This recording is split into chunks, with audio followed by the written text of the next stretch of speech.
What do you think about vegetarian enchiladas? I don't really know. I've never had one. Hi, it's Don with TVEC here to talk about this month's Texas Co-op Power magazine. Got the bear on the cover there and some great photo tips for wildlife inside there.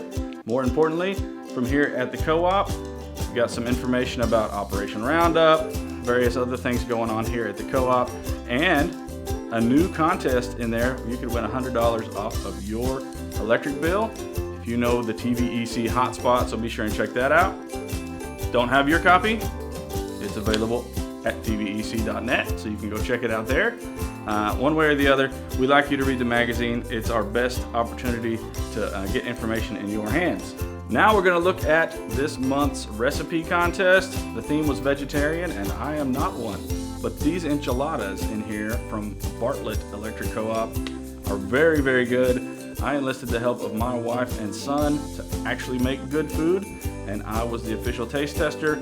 Let's see how that rolls, and then we'll come back at the end and talk a little bit more about the magazine. Welcome to our kitchen. This month's theme is vegetarian.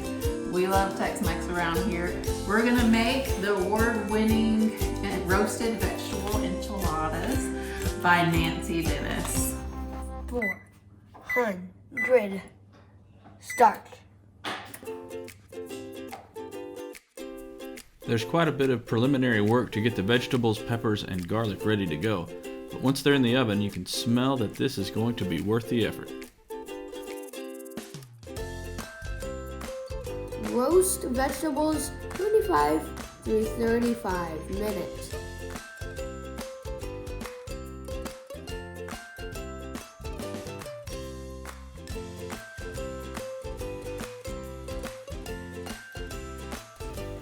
Roasted vegetables alone wouldn't be enough to carry the main dish, but this sauce made from roasted peppers and sour cream combined with some good cheese really rounded out enchiladas that would make any restaurant proud.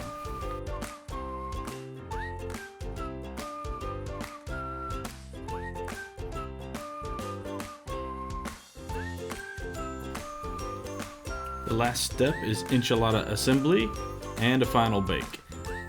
The overall prep and cook time was well over an hour and a half, so plan accordingly for that. Renee matched these up with charro beans and fresh guacamole for an excellent, fresh tasting, and somewhat healthy meal to kick off the new year. Let's see what it tastes like. It's good. Okay, so those were really good even for a non-vegetarian. Thanks to Nancy at Bartlett Electric Co-op down there near the Hill Country. She made a good recipe. You too could win $500 if your recipe is good enough. Check out Texas Co-op Power and see what the upcoming recipe themes are. We'd love to make one of your recipes in our video, and that would be a lot of fun. We have had winners from our co-op before. It could happen to you, $500. Now, go check out your Texas Co-op Power, and we'll see you next month.